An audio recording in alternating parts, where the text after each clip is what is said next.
God's awakenings. Let's rise together.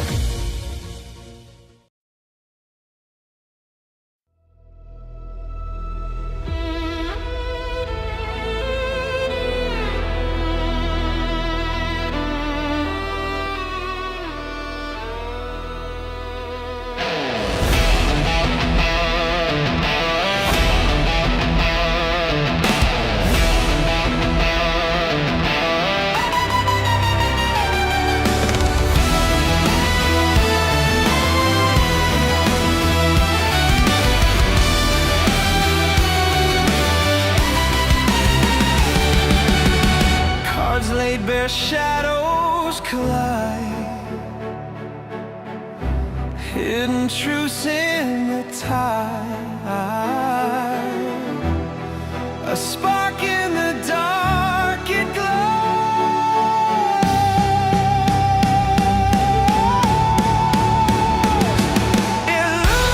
Illuminate, illuminate, through the fog, the stars awake. Illuminate, illuminate, the path you seek, the steps you take.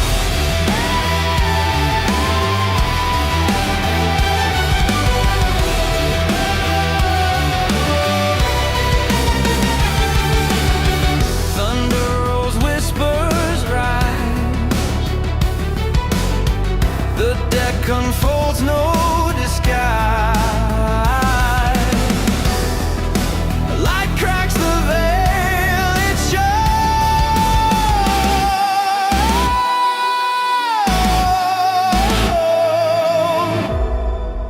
what's unseen now inside.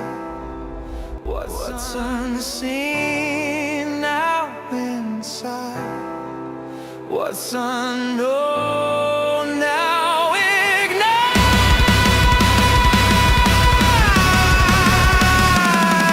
Illuminate, illuminate, through the fog, the stars awake. Illuminate, illuminate, the path you seek, the steps you take.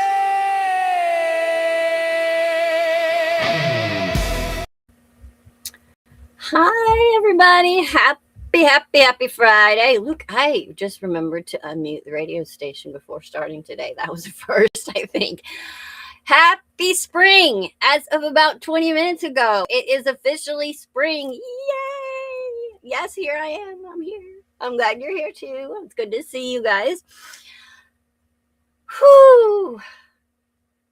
I'm feeling very, very nervous this morning, and I don't get nervous anymore. So I don't know what's going on, but I do know that the message is a little intense. So we'll get into it in a second. Let me just say first, for those of you here for the first time, what we do here is we do a full Celtic cross reading, and we get a little more detailed into the cards and their both shadow sides and their trauma aspects, as well as the images on the card and what they stand for. When we finish with that, we have a card that we go into full detail on, and that is our homework for the week. Generally, it comes up that it's something that we need to face, and it's something that we're dealing with at the time, and so we get into it in a little bit of detail. And at the end of the show, for anybody listening live, whether you're on Facebook or YouTube or in Twitch, if you would like, I will pull a card from the shadow deck for you, give you something to work on for yourself at the end of the show. And that's about it. Further ado and bullshit. Sorry. I'm mouthy too. All right, let's get into today's intense reading. All right, so I'll start off by saying it's this read is not subtle. It's transformational, it's surgical, and honestly a little bit confrontational in the way it's trying to wake us up. but in a necessary soul-aligned kind of way. There are a lot of major arcana in this reading. 6 actually. So we'll discuss that at the end. This tells me that this is not about everyday circumstances. This is a life chapter energy, fated shifts, identity rewrites, and deep internal recalibration. This isn't what should I do this week? This is who am I becoming after everything that I've survived? So let's walk through it card by card. We're starting off today in the present energy of 9 of Pentacles. You're standing in a space of earned independence. This is self-sufficiency, emotional or financial autonomy, and a sense of I've built something for myself.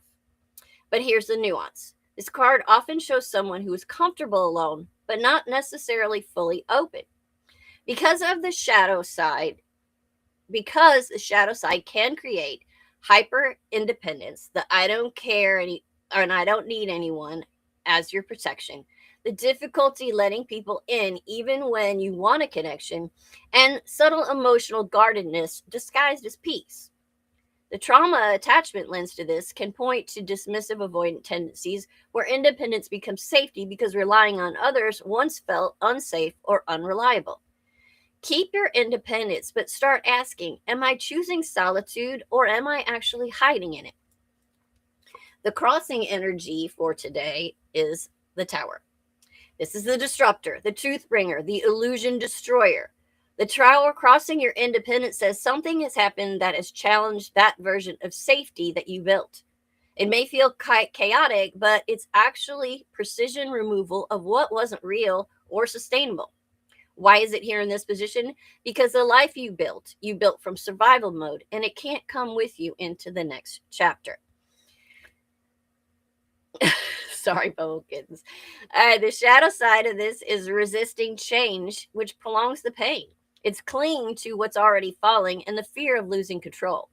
In a trauma lens, Tower moments often activate core abandonment wounds or instability triggers, especially if your past includes sudden losses, betrayals, or emotional upheaval. Don't try to rebuild this old structure. Let it fall. You're not losing stability, you're losing false stability. All right. In your subconscious and the foundation for what's going on, we have the 9 of Swords. This is deep mental anguish, anxiety, and intrusive thoughts. Underneath everything, there's a loop of fear, regret, or what ifs. It's in this position because a Tower didn't just shake your external world, it stirred internal negatives you thought you had under control. The shadow side of this is catastrophe.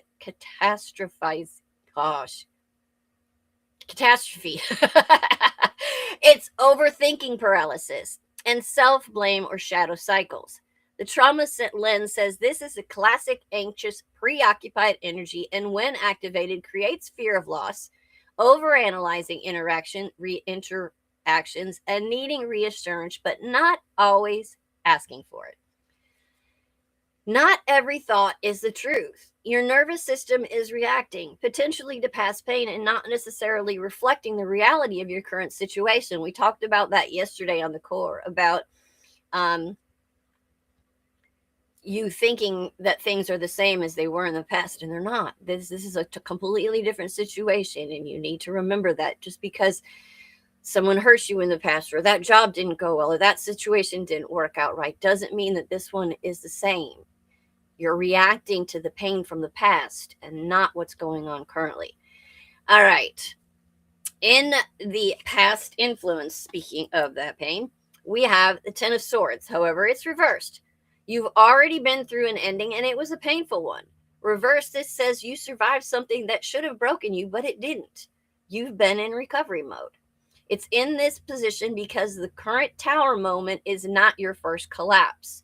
It's simply a different layer of the same healing journey. The shadow side of this is the fear of this happening again, carrying old pain into new situations, or expecting betrayal or endings before you even start. The trauma lens often creates hypervigilance, waiting for the next hit, even when things are okay.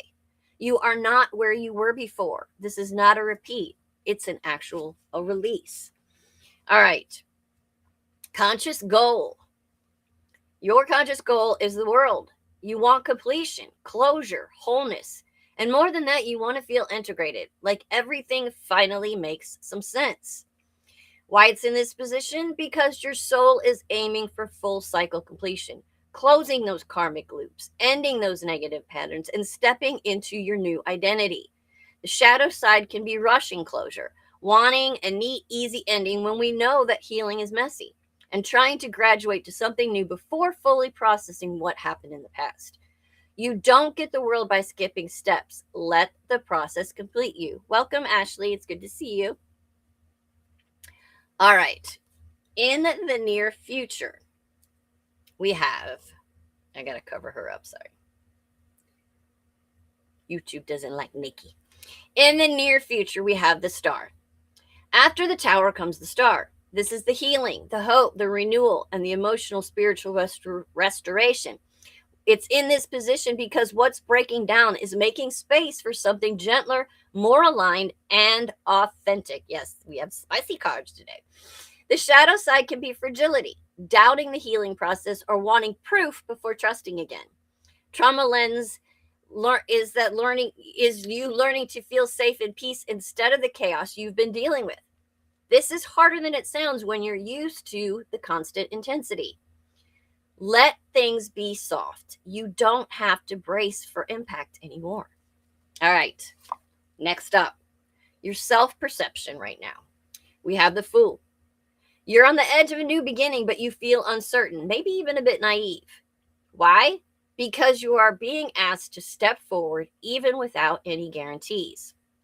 The shadow side of this can be fear of looking foolish, hesitation to trust yourself, and swinging between the recklessness and the fear. Trauma issues with self can be, what if I choose wrong again? What if I didn't learn enough?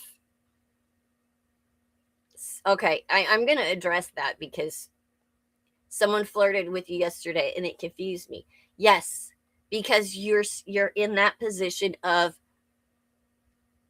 what if this isn't real? What if this is more love bombing? What if this is, well, we have to learn to trust, feel that intuition, and be okay with the flirting. It's okay to get flirted with. Enjoy it. Even if it's not going to lead to something, it's fun. It shows that people have an attraction to you. There's nothing wrong with that.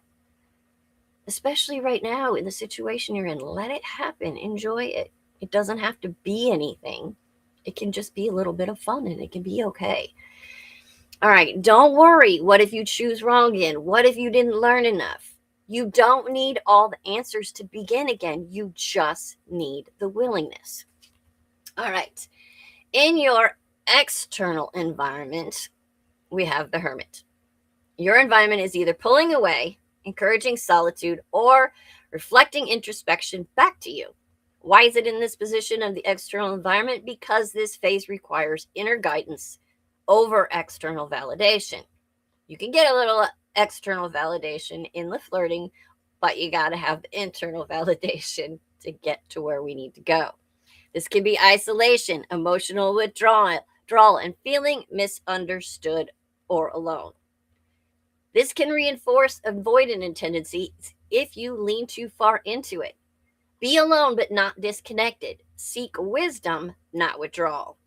All right. Next up, hopes and fears. We have the Magician. You want to feel powerful again, in control, capable of creating your reality, but you also fear, what if I'm not actually in control? Why is it in this position? Because you are relearning your agency after a destabilizing experience. The shadow side can be overcompensating with too much control, manifestation and anxiety, and am I doing this right? And self-doubt in your abilities. Trauma lens, control often becomes a coping mechanism when life has felt unpredictable. Yeah, I know you're scared. I'm right there with you. But you don't need to control everything to create something meaningful. All right. The outcome. Here's where we smile. The outcome is the Ace of Cups. This is beautiful. This is emotional renewal, new love, your heart reopening, and deep healing. And importantly, this is pure and it's not complicated. Why is it in the outcome? Because everything you're going through is clearing space for a new emotional experience, a healthier connection with yourself and others, and a softer way of being. The shadow side of this can be fear of vulnerability, rejecting the new because it feels unfamiliar, or guarding your heart too tightly. The attachment lens, this is movement towards secure attachment. It's openness, it's emotional availability, and it's balanced giving and receiving. Don't meet new energy with defensiveness. All right, let's talk about why there were so many major arcana in this. We had 6 of them. We had the Tower, we had the World, we had the Star, we had the Fool, we had the Hermit, and we had the Magician. This spread is dominated by soul level cards because you are in a karmic transition point. The major arcana shows up when old patterns are ending permanently. Your identity is shifting and the universe is actively intervening. You don't have full control right now, but that's intentional. This is less about making things happen and more about allowing the transformation to happen to you. The big picture of this message, well, you built a life that kept you safe. But now life is asking, are you ready to live and not just survive? The Tower breaks what was built from fear. The Star heals what was wounded. The Fool invites you forward. The Magician reminds you of your power. And the Ace of Cups opens your heart again. This is a full rebirth sequence. That was a lot. I wish I could share the emojis that are appearing in the chat with everyone that's just listening. Okay, so yeah, that was a lot. And I wish I could say that I actually just, pulled the cards from the deck and said, this is what we need to hear today or something. But no, this just happens this way every week. And I do. Yeah. Anyway, so the homework card. We have the Two of Swords. All right. This is actually the quietest card in the deck, but somehow holds some of the loudest internal tension.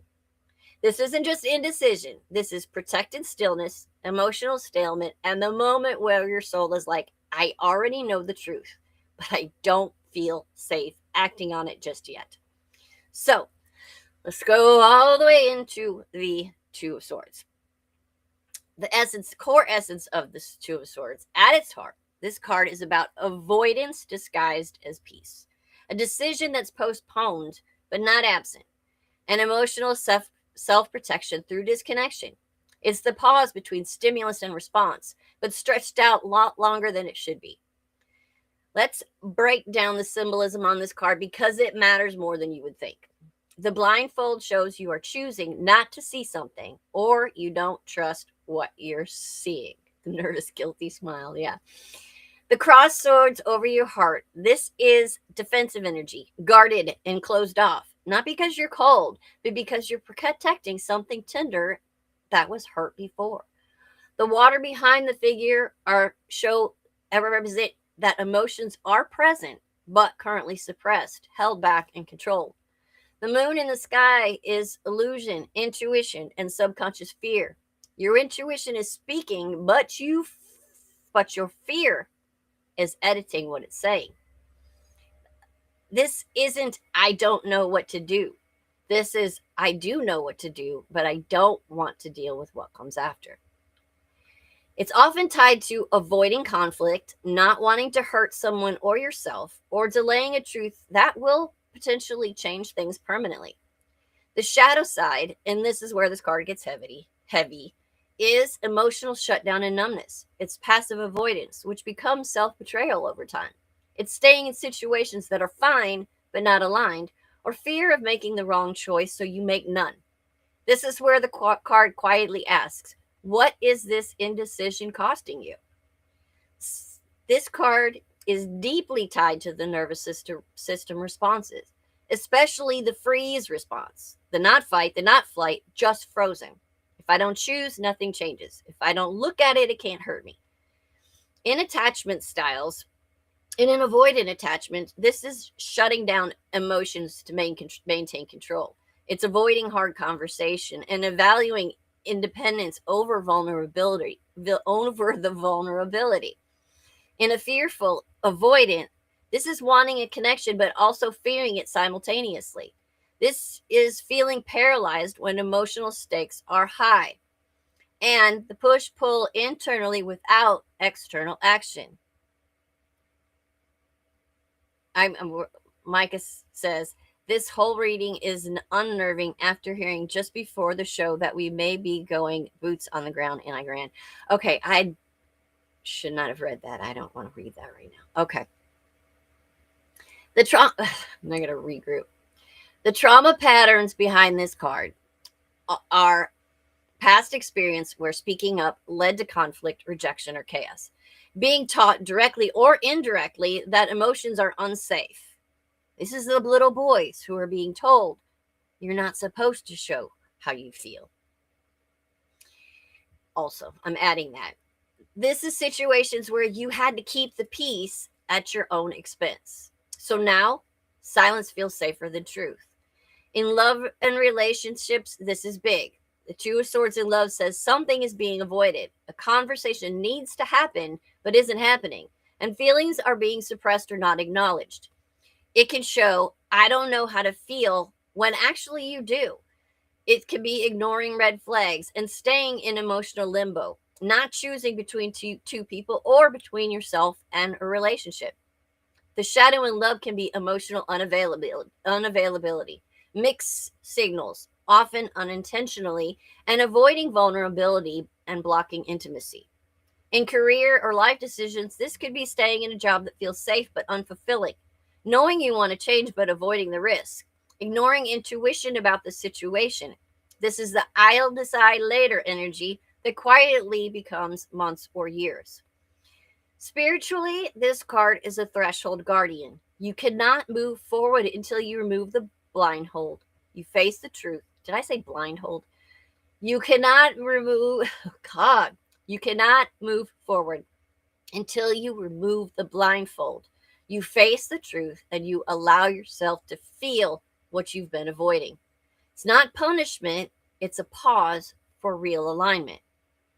When the Two of Swords shows up, you're at a crossroads. You're trying to maintain emotional control and you're avoiding the discomfort that actually leads to the growth. And especially when your intuition and fear are in conflict. Let's be honest about what this card actually asks of you. First, take off that blindfold. Blindfold. Why do I want to say blindfold? I have a feeling it has something to do with the blindfold and your mind holding you stuck, is why I'm mixing those two words up. No, things don't happen for a reason, right? Stop saying, I don't know. Ask instead, what am I afraid will happen if I'm honest? Is the outcome potentially that bad? Feel first. Second, feel first and decide second. You don't need logic yet, you just need honesty. Third, understanding that not choosing is a choice, and it often reinforces the very situation you're unsure about. Fourth, prepare for discomfort, not disaster. Your brain is predicting a catastrophe, when in reality, it usually is just a hard conversation or a shift in perspective. The mantra for this card is, I trust myself to face what I already know. I want to point out that there is a connection. Normally, I don't do this with the homework card, but there is a connection with the reading that we had. The Two of Swords is a bridge between the Tower and the Ace of Cups. You can't get to the Ace of Cups if you stay in Two of Swords. We were all happy when we saw that Ace of Cups at the end of the reading, but we cannot go there if we're stuck in the Two of Swords energy. You can't stay there saying, I'll stay here where it's familiar. You have to feel again to receive the Two of Cups. All right. The Two of Swords isn't confusion. It's delayed courage. You already know what needs to shift, be said, or be chosen. The real question is, when will you feel safe enough to stop protecting yourself from your own truth? That's a lot. That was short today, but it was a lot. Fine, I'll waddle out of the Two of Swords. We need to waddle out of the Two of Swords. Let me say something about. I don't have really a whole lot to say today. Like I said, I've been in this very anxious energy for. I was telling Micah yesterday and the day before and today, very anxious energy. You know that weird feeling where you feel like something's coming, but you don't know what it is. But I compare it to when I used to smoke. When I first quit, it was always, the cigarette was always best after a meal or after a cup of coffee or something. And you know that feeling when you're finishing the meal or you're having the coffee and you have that feeling inside, that subconscious, that you have something that you're looking forward to. And then it's like, oh shit, it was the cigarette. I don't feel like this is a negative thing that's I'm looking forward to, but I'm stuck in this energy of like, I feel something coming. I don't know what it is. I don't know when it is. I don't know where it is or how it is or anything else, but I feel it. So I've been kind of like just on edge and not really knowing why. I guess I'll find out in time and I'll let y'all know when I do, but there's something. But here's the thing. And I was thinking about this morning. Okay, first of all, spring started an hour ago. Okay. Tomorrow is the first full day of spring. Tomorrow is the first full day of that we move into Aries. We're moving out of Pisces season, which is the water, the emotion, the feelings. And we're moving into the Aries, which is the fire, the passion, the go. And it's also the end. Today is the last day of Mercury retrograde. Tomorrow, it's gone. Can it be warm now? Yes, please. Everything is new. Spring. The passion, the fire, the Aries energy, the let's go. The no more Mercury retrograde. You think fudge, Micah says. Everything is changing. There's a lot. We just had a new moon. There's so many things that are changing. And that change is external and it's also internal. But we have to allow those changes. We have to not fear those changes. No more Mercury flavored Gatorade. Hell to the yes. I agree. You know, it's funny that Mike called it the Gatorade and everything, and I saw this other reader call it Gatorade, and I just wanted to laugh. But anyway, it is awesome. Everything is starting new, and you can start new too. We all can start new. We can step into new relationships. We can step into new opportunities. We can step into new versions of ourselves. We have that opportunity to do that every single day of our lives. We can wake up and go, you know what? I'm not doing that anymore. I'm not going to deal with that stuff. Yes, so over the struggle and so starting over. And this is the perfect time. Everything from the universe is saying it's time. Tomorrow's Saturday. Go out. Enjoy the first day of spring. Enjoy the no more Mercury retrograde. Enjoy the stepping in out of that emotional, watery Pisces and into that fire and passion of the Aries energy. Do something for you. Make yourself feel good, even if it's just going out hopefully, I need, I say this because it's sunny here. I don't know, but if it's sunny and nice outside, go soak up some vitamin D, enjoy the sun, go sit by the water, do something for you because you deserve it. We've been through a lot from our childhood to our relationships to bad situations to jobs to everything. But we can move into something better if we make that decision. That Two of Swords that's crossing your heart and protecting you, let those swords fall. Open your heart again.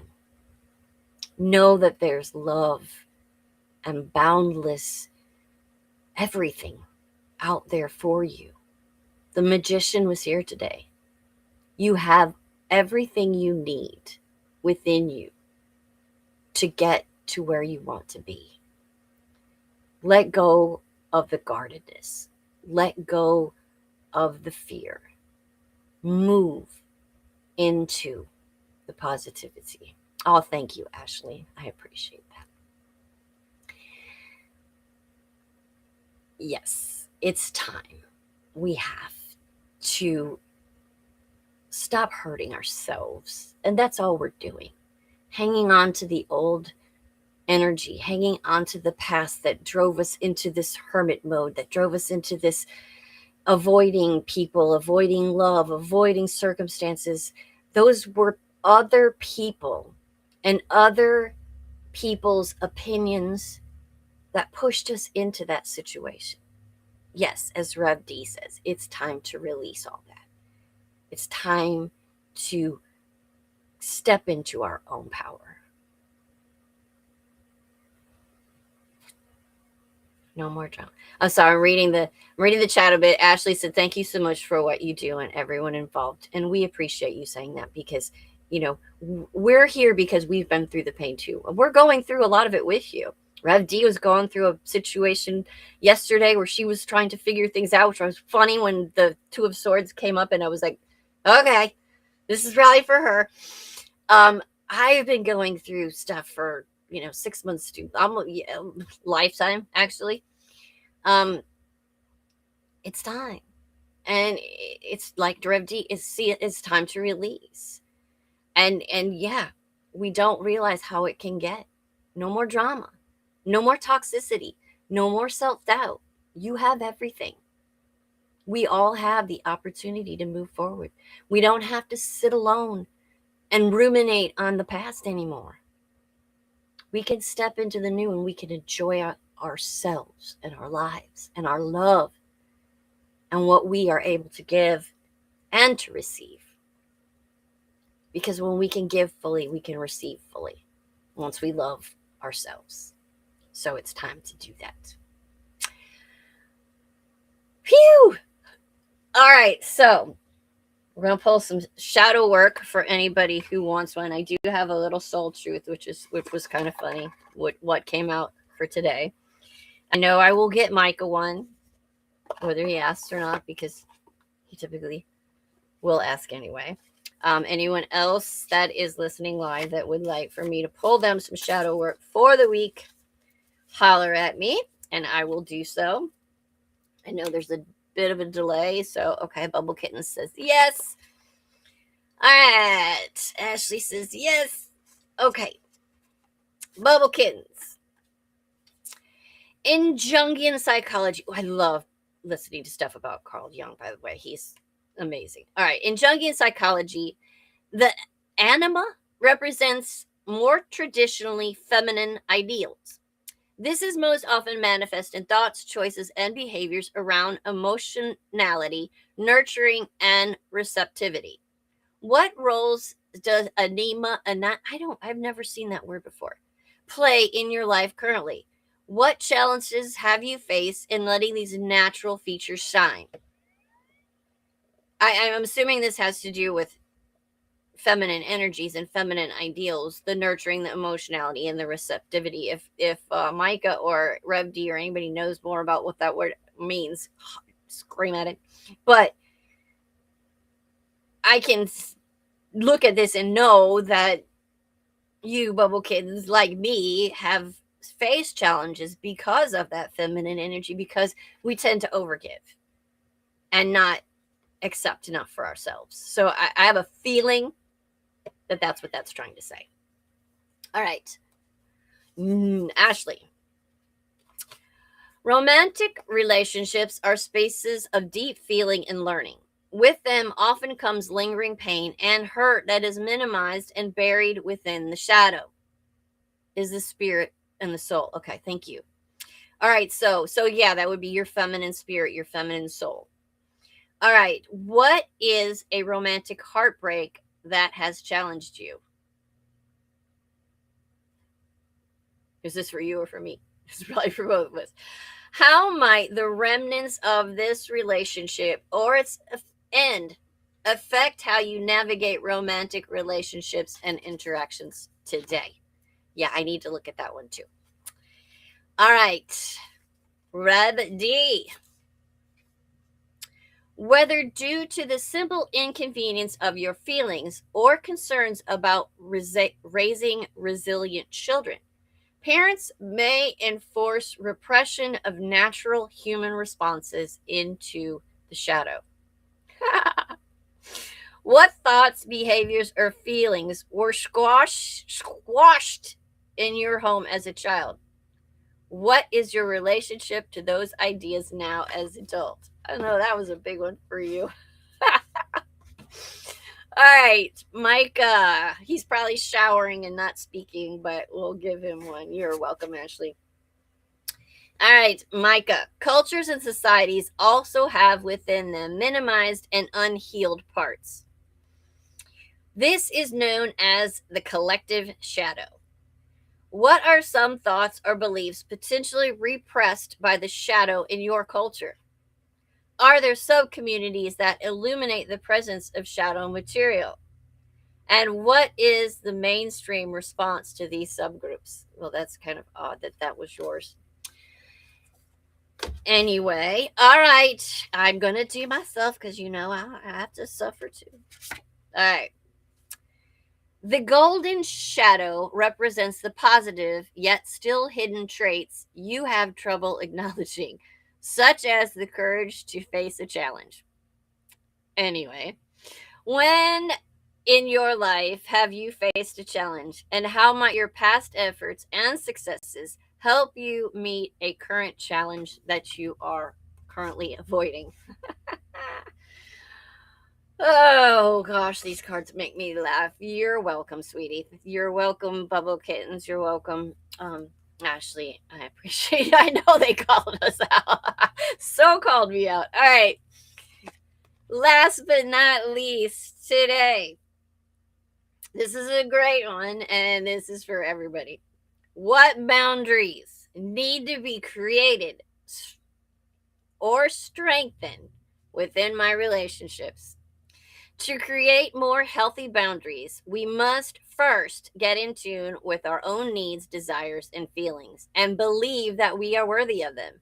In your relationships, it's essential to know where they end and where you begin. And I have had issues with that in my past. It's like the relationship is me. I no longer exist within them. And that's my own fault. That's not their fault. That's me. I've done that to myself. And no more will I do that. But this is a big card for me. All right, today's soul action. When we separate our energy from others, we gain clarity about what we really want. Then we stop doing things that no longer align with ourselves.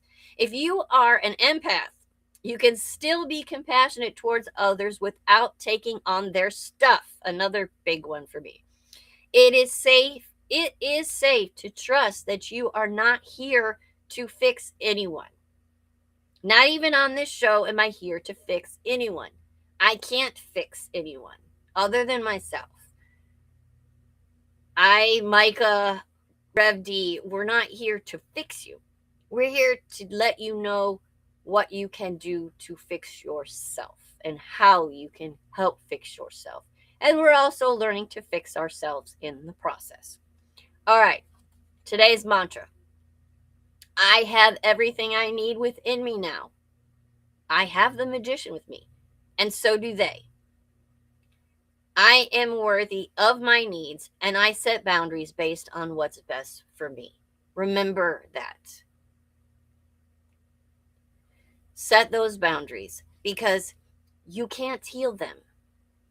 I know as an empath, when we see other people's pain or we see something within them and we know parts of their past that we think, oh, if they could just get past this, they could be this person or that person. That may be true. But just like you can lead a horse to water, but you can't make him drink. You can plant the seeds for that person. You can show them what real love can feel like, but you cannot make them heal, and you cannot make them want to heal. You have to let them do that themselves. And that, my friends, is pretty much all we have today. Again, I did know about Voices on the Rise for tonight, and again, it's lost somewhere in the, I'll give the, what do you call it, the time to catch up on YouTube or wherever Mike is listening, so he can let me know if there's what I need to know about Voices on the Rise tonight, if there is anything. In the meantime, Monday, be back for the Bloom.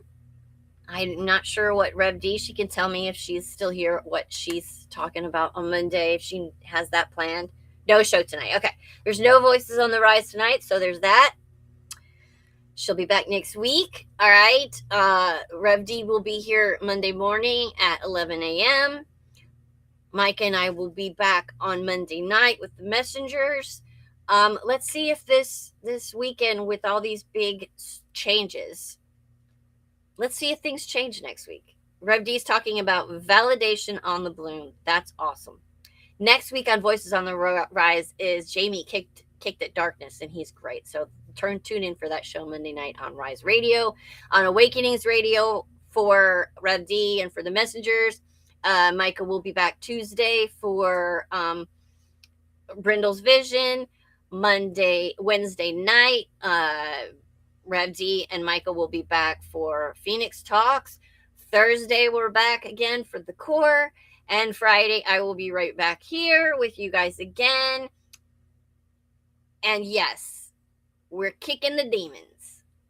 Let's kick their asses and get them the frick out of here. I mean, I didn't cuss. So, I love you guys so much. Thank you for being here. Thank you for being positive and hopeful and always willing to make the choices to do the healing. Because like I said, we can't force people to heal, but we can heal ourselves. And the fact that you guys are here and that you want to do that, go through that process, it's a lot. It's hard work. It's painful sometimes. But what's on the other side is way better. So, I love y'all so much. Take care of yourselves. Love yourselves. And I'll see you soon.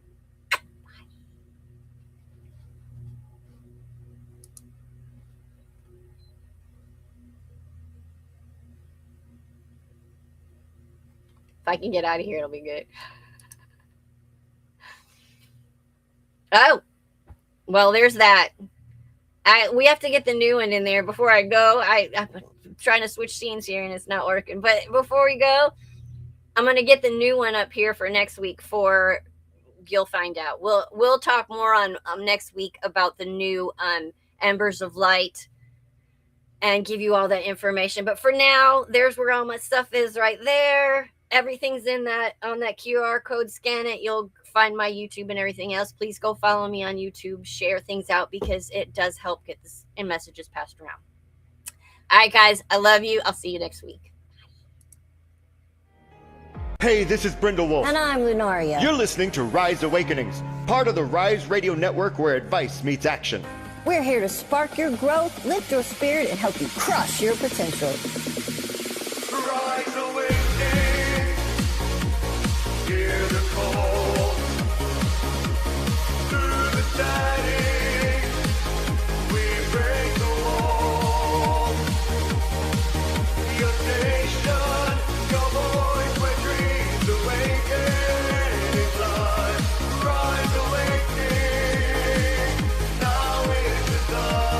Rise Awakenings.